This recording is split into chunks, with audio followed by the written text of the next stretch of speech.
আসসালামু আলাইকুম বন্ধুরা। হ্যাক শব্দটির সাথে আমরা সবাই কম বেশি পরিচিত। কারো নগদ অ্যাকাউন্ট হ্যাক হয়, কারো বা বিকাশ। কিন্তু আজকে নতুন এক অ্যাকাউন্টের হ্যাকের কথা বলবো আপনাদের। সেটি হলো বাংলালিংক রিটেলার অ্যাকাউন্টের অ্যাপস হ্যাক করা কোডের মাধ্যমে।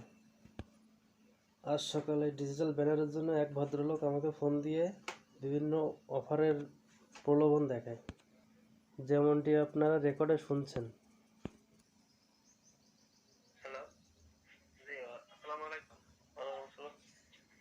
সম্মানিত আইটপোর্টের দোকানদার বলছেন বাংলালিংকের রিটেলার।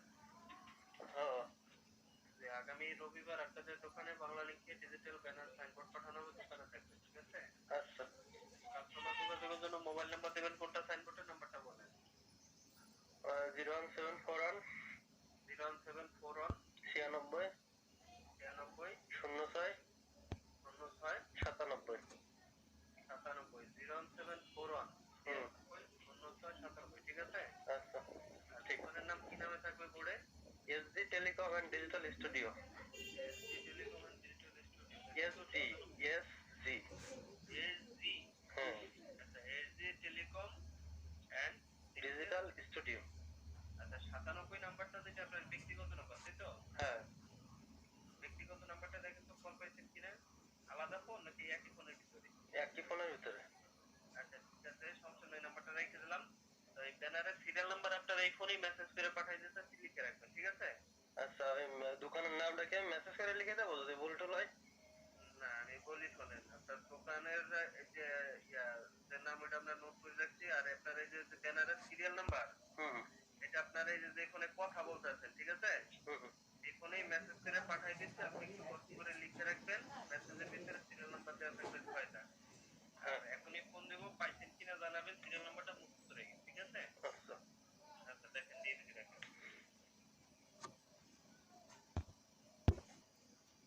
পাইছেন? হ্যাঁ, 73 27 23। 73 77 23। 73 27। আচ্ছা, 73 27 23, এটা একটা মানে লাস্ট এসএমএস হয়েছে, তাই তো? হ্যাঁ, এটা তো ওটিপি বাংলালিংকের চাইছে। হ্যাঁ, তো লিখে রাখবেন। আর আমাদের ডিএসআর কে আপনার দোকানে ঠিক মতো যাইতে আছে?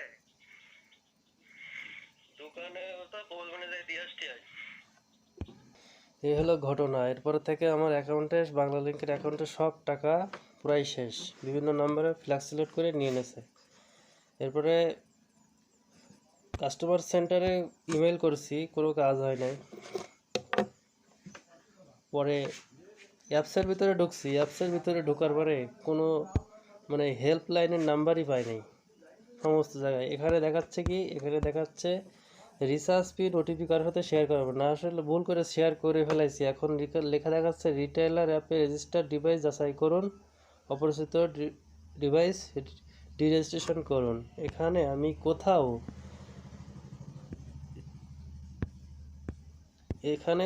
আমি ডিরেজিস্ট্রেশন বা আমার যে কয়টা ডিভাইসে লগ ইন আছে এটা আমি দেখতে পাই নাই, কোথাও নাই। যেমন প্রথম থেকে বেস্ট প্র্যাকটিস, এখানে তো নাই। ভয়েস অফ রিটেইলার এখানে নাই। রাইস কমপ্লেন এখানে নাই। কমিউনিকেশন এখানে নাই। ক্যাম্পেইন এখানেও তো থাকার কথা না। ক্যাশ মেমো থাকার কথা না। আরএসও ভিজিট ফিডব্যাক এখানেও থাকার কথা না। এখানেও থাকার কথা না। বিটিএসের ভিতরে থাকার কথা না। এসব উদয় অপশন কোনো কাজে লাগে না। প্রোডাক্ট রিভিউ অ্যান্ড রেটিং এখানেও থাকার কথা না। ইভি পিন সেটিং রিসেট এটার ভিতরেও নাই। কোন ডিভাইসে লগ ইন করা এটা নাই, এখানে নাই, এখানেও নাই, মানে কোনোটাই নাই। হ্যাঁ, কোনোটাও আমি দেখি নাই যে এরকম আছে। ডিভাইসটা দেখা যায় এরকম কিছুই আছে, কিছুই নাই।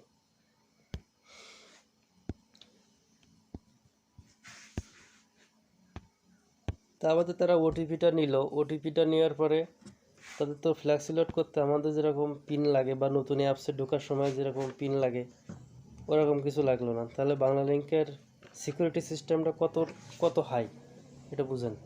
কত হাই বাংলা লিঙ্কের সিকিউরিটি সিস্টেম, বাংলা লিঙ্কের সিকিউরিটি সিস্টেম কোথাও কিচ্ছু নেই। এখানে যে আমি হেল্পলাইন খুঁজবো, কোথাও হেল্পলাইনের নাম্বার নাই। বাংলা লিঙ্কে রিটেলারের জন্য ফ্রি হেল্পলাইন নাম্বার থাকে, কিন্তু সেটা খুঁজে বের করতে গেলে আমার মাথা পাগল পাগল অবস্থা। এরপরে আমরা ইমেল করছি তাদের ইমেল করছি।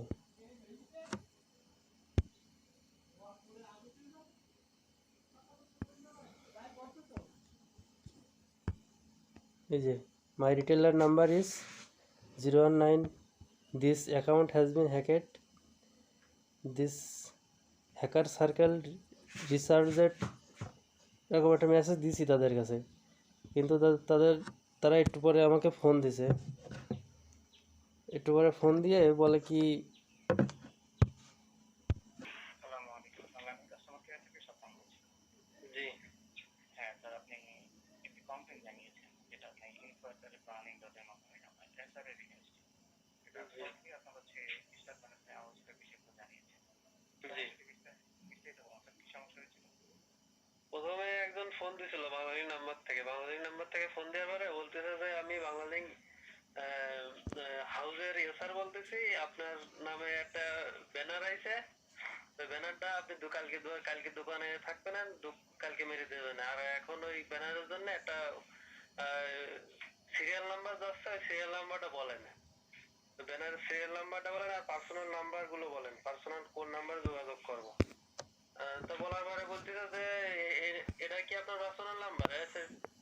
তো তারপরে বাংলালিংক থেকে একটা ওটিপি দিয়েছে, ওই রিটেলার সিমের যে ওটিপি, ওই ওটিপিটা সে শুনতেছে। তারপর বলতেছে যে হচ্ছে এই যে পার্সোনাল নাম্বারটা দিলেন, এই নাম্বারে কি মানে নগদ খোলা আছে আপনার? এই এখন সিস্টেম হয়েছে যে হচ্ছে 28 টাকা বাদে অতিরিক্ত 3 টাকা না কত টাকা, এটা আপনার নগদ অ্যাকাউন্টে প্রতি 3 বছর অন্তর অন্তর দেওয়া হবে। এটা কি আপনার রেসার্চ জানাইছে? এরকম করে বলতেছে আর কি। হ্যাঁ, এখন টাকাটা কি আপনার রেগুলার যে নাম্বার ছিল এই নাম্বার থেকে নেওয়া হয়েছে? হ্যাঁ, এই নাম্বারে থেকে এটা কি বিকাশ বা নগদ থেকে নেওয়া হয়েছে নাকি আপনার স্টক ব্যালেন্স থেকে নেওয়া হয়েছে? স্টক ব্যালেন্স থেকে নেওয়া হয়েছে, রিসার্চ করে। সরি, আপনার কথাগুলো কেটে কেটে আসছিল স্যার, আপনি শুনতে পাচ্ছেন? আমার এই টাকাটা স্টক ব্যালেন্স থেকে নেওয়া হয়েছে, মানে রিসার্চের মাধ্যমে, বাংলালিংক নাম্বার রিসার্চের মাধ্যমে। আচ্ছা, রিসার্চের মাধ্যমে। এটা এসআর নাম্বার থেকে আপনাকে ফোন দেওয়া হয়েছে? হ্যাঁ, যে নাম্বার থেকে আপনাকে ফোন দেওয়া হয়েছিল নাম্বারটা আমাকে বলুন। বলতেছি, জি নাম্বারটা বলুন।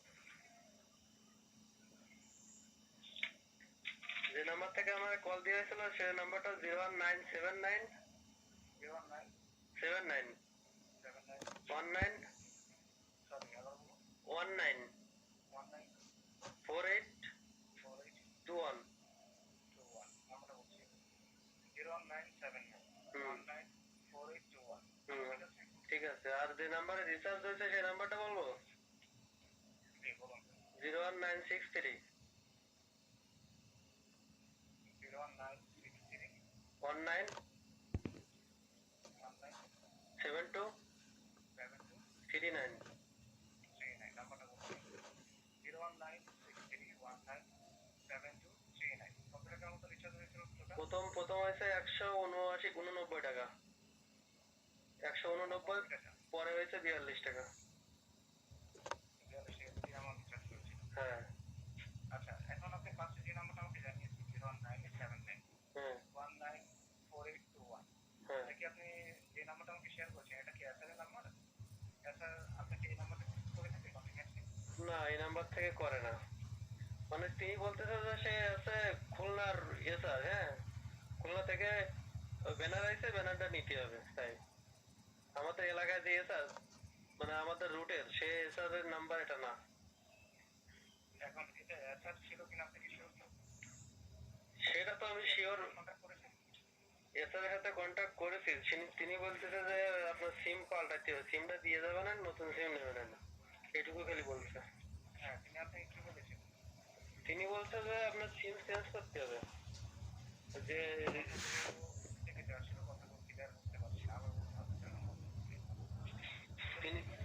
তিনি বলতেছে যে সিম আপনার যে রিটেলার সিম সেটা চেঞ্জ করে নিয়ে যান, নাহলে ওর সমস্যার সমাধান হবে।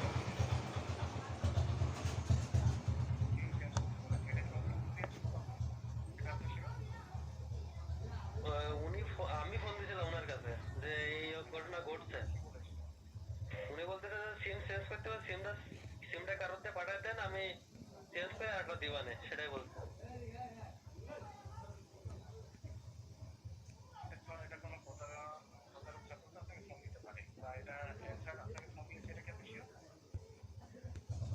এসআর পরিচয়ে ফোন দিছে, এসআর ফোন দিছে এটা তো বলিনি। হ্যাঁ।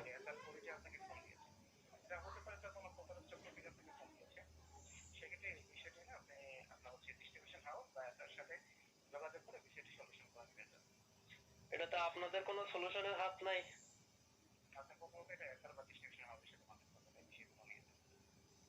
আপনাদের অ্যাপস এর সিকিউরিটি এত কম কেন?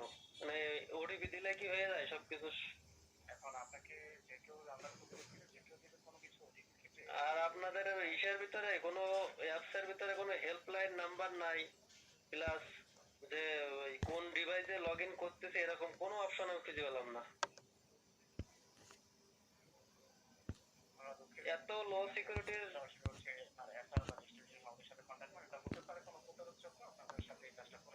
প্রতারক চক্র করলো, কিন্তু আমার পিন নাম্বার তো জানে না। তো পিন নাম্বার কিভাবে কি? আপনাদের সিকিউরিটি সিস্টেম এত দুর্বল কেন? দুঃখিত বললে তো হবে না। ওটিপি শেয়ার করলে কি সবকিছু হয়ে যায়?